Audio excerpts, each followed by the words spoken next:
গ্রামের শেষে গরুর গোয়ালের পাশে একটা ভাঙা খড়ের চালায় থাকতো 14 বছরের রূপা।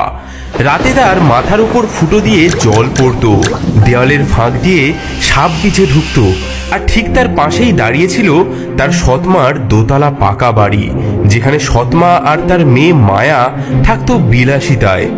মাত্র 2 মাস আগে পদ্মার বন্যায় নৌকাডুবিতে রূপার মা বাবা চলে যায়। তারপর থেকে সৎমার বাড়িতেই আশ্রয় নিয়েছিল রূপা, কিন্তু আশ্রয় নয়, যেন নরক।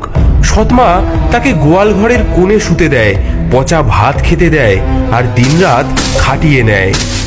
শয়তানি কালামুখী, সকাল থেকে এখনো তো ধান ভাঙা শেষ করতে পারলি না। আজ তোর হাড় একেবারে আমি গুড়িয়ে দেব, দেখি তুই কেমন ধান ভাঙা শেষ করতে না পারিস। বাঁচাও বাঁচাও, কাল রাত থেকে আমি জ্বরে কাঁপছি, পেটে আমার একটা দানা পড়েনি। ও মা, ও মা, শোনো শোনো, ওর এখনো কাদার শক্তি আছে। ও মা, ওর মাথাটা ফাটিয়ে দাও না, আমি ওকে ধরে রাখি, তুমি ওকে মারো মারো মারো। তোর মতো অকুর্মাকে জন্ম দি না, তোর মাও পাপ করেছে বুঝলি, তাই তো মরে গেল। মা, তুমি ওর চুলের মুঠি ধরো, আমি ওর পিঠে 2-4 ঘা লাগাই। বড্ড বাড়বাড়ন্ত হয়েছে। কাল দেখলাম পাড়ার ছেলেরা ওর দিকে তাকিয়ে হাসছে, যেন রাজকন্যা। হারামজাদি, তোর এই রূপ আমি মাটি করে দেবো একেবারে। চল চল মায়া, এখন ওকে রেহাই দি, দুপুরে দেখবো ও আজ কি খায়। দিনের পর দিন এমনই চলে অত্যাচার। রূপা কাজ করে যায়, আর সৎমা ও মায়া উপভোগ করে তার কষ্ট। এই যে, এই খা, তোর এই যোগ্যতা। দেখো মা, ও কেমন পচা ভাতগুলো খায়, ঠিক যেন পুকুরের মতো। আর শোন, আজ পুকুর থেকে তুই কলমি শাক তুলে আনবি বুঝলি, নইলে কিন্তু রাতে খাবার পাবি না। কিন্তু মা, পুকুরে তো এখন সাপের উপদ্রব। তাতে কি হয়েছে, সাপ কামড়ালে কামড়াবে, তাতে আমাদের। সেদিন বিকেলে আকাশে কালো মেঘ জমেছে, কাল বৈশাখী ঝড় আসছে।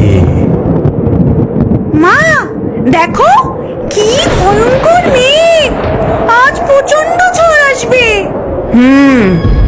ঠিক সময় ঝড়টা আসছে, আজ রাতেই শেষ করবো এই অলক্ষণীটাকে। কি করবে মা? শোন, আমাদের বাড়ির পেছনের ওই বনে একটা পুরনো তেঁতুল গাছ আছে না, সেখানে এই সময় খুব টক তেঁতুল ধরে বুঝলি। ওকে ওই ঝড়ের রাতে পাঠাবো সেই তেঁতুল পাড়তে। বাহ, ঝড়ের মধ্যে গাছে উঠে ও পড়ে মরবে, আর পড়ে না মরলে বাঘে খাবে। কাল বৈশাখীর কালো মেঘে আকাশ ছেয়ে গেছে, বিদ্যুৎ চমকাচ্ছে, দূরে শিয়ালের ডাক শোনা যাচ্ছে। শোন হতবাগি, আমার না খুব তেঁতুল খেতে ইচ্ছা করছে, আমার জন্য তুই বনের থেকে তেঁতুল নিয়ে আয়। এ কি মা, এই ঝড়ে তেঁতুল পাড়তে যাব? বেশি কথা না বলে যা বলছি তাই কর। শুধু তেঁতুল নয়, 10টা পাকা তেঁতুল আনবি, একটাও যদি কম হয় না তোর খুলি ফাটাবো আমি। বাইরে ভীষণ ঝোড়ো হাওয়া উঠেছে। রূপা একটা ঝুড়ি হাতে করে বেরিয়ে পড়ে তেঁতুল আনার উদ্দেশ্যে। সৎমা তার হাতে একটা শুকনো রুটি দিয়ে দেয়। এই এই নে, একটা রুটি নে, নয়তো আবার মরে গিয়ে ভূত হয়ে আমার ঘর মটকাতে আসবি, আবার বলবি আমি তোকে খেতে দিইনি। এবার যা। সৎমা আর মায়া দাঁড়িয়ে দেখতে থাকে রূপা কিভাবে জঙ্গলের অন্ধকারে মিলিয়ে যায়। যা যা, তাড়াতাড়ি যা, হয় তোকে সাপে কামড়াবে, নয় পড়ে মরবি, আর নয় তো ওই বাঘে খাবে, তিনটের একটা তো হবেই। ভিজে কাপড়ে রূপা বনের পথ ধরে হাঁটতে থাকে। আকাশে বিদ্যুৎ চমকাচ্ছে, গাছের ডালপালা ভেঙে পড়ছে চারিদিকে। মা, মা গো, এই অন্ধকারে আমি তেঁতুল কোথায় পাবো? যদি বাঘ ভাল্লুক এসে। হঠাৎ বনের মাঝে একটা নীলাভ আলো চোখে পড়ল রূপার। মনে হলো কে যেন তাকে ডাকছে। এগিয়ে গিয়ে সে দেখল ঘন ঝোপঝাড়ের মাঝে একটি অদ্ভুত কুটির। কি এমন ভয়ঙ্কর ঝড়ে এই গভীর বনে একটা বাড়ি, বাতিও জ্বলছে, মানুষ থাকে নাকি? কে রে মা তুই এই ঝড় বৃষ্টিতে একা একা? ঠাকুরমণি, আমি একটা অভাগী মেয়ে। সৎমানা আমাকে পাঠিয়েছে তেঁতুল আনতে। ভিজে একাকার হয়ে গেছি, একটু আশ্রয় দেবেন? সেই 3 ছোট্ট মানুষ রূপাকে ভেতরে নিয়ে গেল। বাছা রে, তোর সর্বাঙ্গ ভিজে গেছে, দাঁড়া গরম জল দি, আর এই নে গরম চাদর। রূপা গায়ে গরম চাদর জড়িয়ে নিল এবং তার ঝোলা থেকে সেই শুকনো রুটিটি বার করলো। আমার কাছে না শুধু এই শুকনো রুটিটাই আছে, আপনারা নিন, আমরা ভাগ করে খাই। এই ঝড়ে তোকে কে পাঠালো মা তেঁতুল আনতে? সৎমা বলেছে 10টা টক তেঁতুল না আনলে বাড়িতে ঢুকতে দেবে না, কিন্তু এই অন্ধকারে বনের মাঝে। 3 ছোট্ট মানুষ একে অপরের দিকে তাকালো। তাদের চোখে যেন নক্ষত্রের আলো জ্বলে উঠল। মা, এই ঘরটা বড্ড অগোছালো হয়ে আছে, তুই কি একটু গুছিয়ে দিবি? হ্যাঁ মা, দেখি তোর হাতের কাজ কেমন। এই মাটির হাঁড়িগুলো সাজিয়ে রাখ, চালের বস্তাগুলো একটু সরা, গম ডালের থলেগুলো গোছা, আর ঘরের মেঝেটা একটু মুছে দে মা, তারপর দেখবি কি হয়। কি সরল মেয়ে, ভিজে কাক হয়েও ভাগ করে দিল রুটি। কত কষ্ট পেলেও দেখো মুখে হাসিটা ঠিক রয়েছে। চলো এমন কিছু করি যাতে ওর জীবনে আর কোনোদিন দুঃখ না থাকে। আমি দিলাম প্রথম বর, তোমার জীবনের সব দিন যেন আগের দিনের চেয়ে বেশি আনন্দময় হয়। আমি দিলাম দ্বিতীয় বর, প্রতিটি কথার সঙ্গে তোমার মুখ দিয়ে যেন মোহর ঝরে। আমি দিলাম তৃতীয় বর, এক রাজা যেন তোমাকে বিয়ে করে। এদিকে বাইরে ভোরের আলো ফুটে উঠতে শুরু করেছে। ঘর পরিষ্কার করতে করতে রূপা দেখলো সেই ঘরের বাইরে অনেক পাকা তেঁতুল পড়ে রয়েছে। সৎমা যেমন চেয়েছিল ঠিক তেমনই পাকা তেঁতুল। হ্যাঁ, নে মা নে, তোর ঝুড়িতে তুলে নে।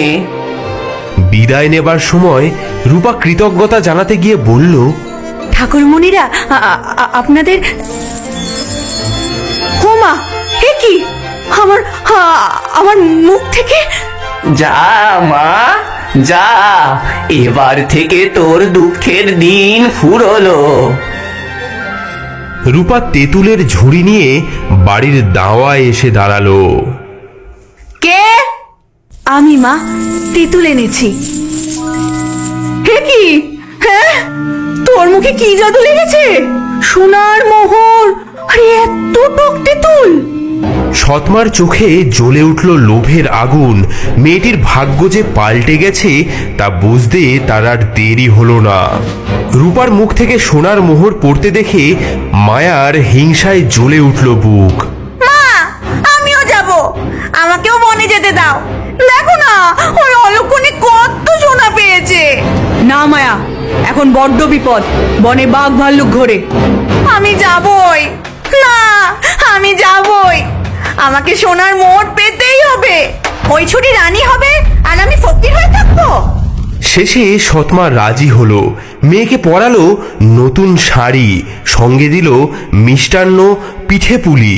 দেখো মা, আমি রূপার চেয়ে কত সুন্দর, আমি দ্বিগুণ দ্বিগুণ সোনা নিয়ে আসবো। মায়া বনের পথে হাঁটছিল অহংকারে মাথা উঁচু করে। দূরে কুটির দেখে সে বিজয়িনীর ভঙ্গিতে এগিয়ে গেল। এই যে বামন কুটকুটেরা, দরজা খোল, দরজা খোল, তোদের রাজকন্যাই এসেছে।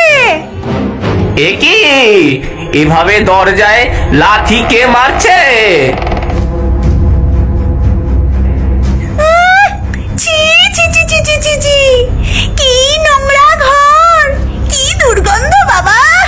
এই জায়গায় থাকিস? তবে জাদু তো ভালোই জানিস। আগে একটু বসো মা।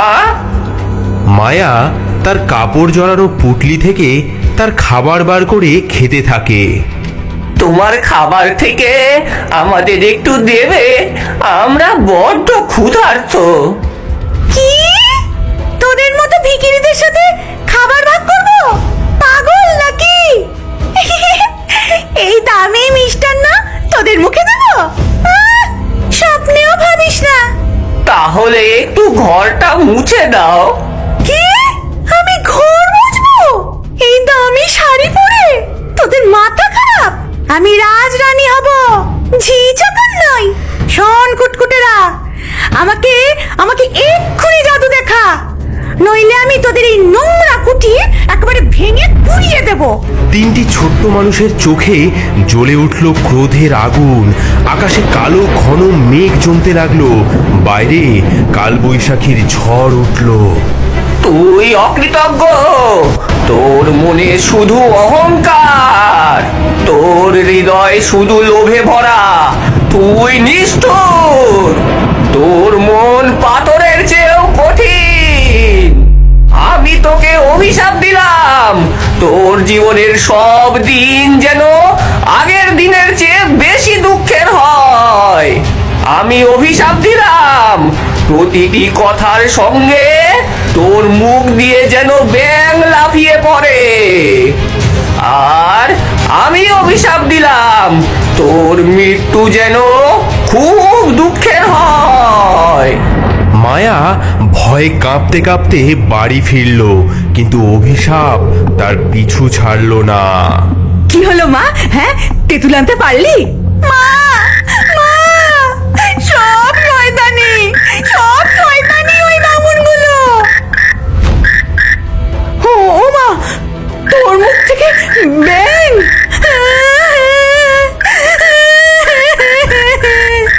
মা, মা গো, আমার কি হলো?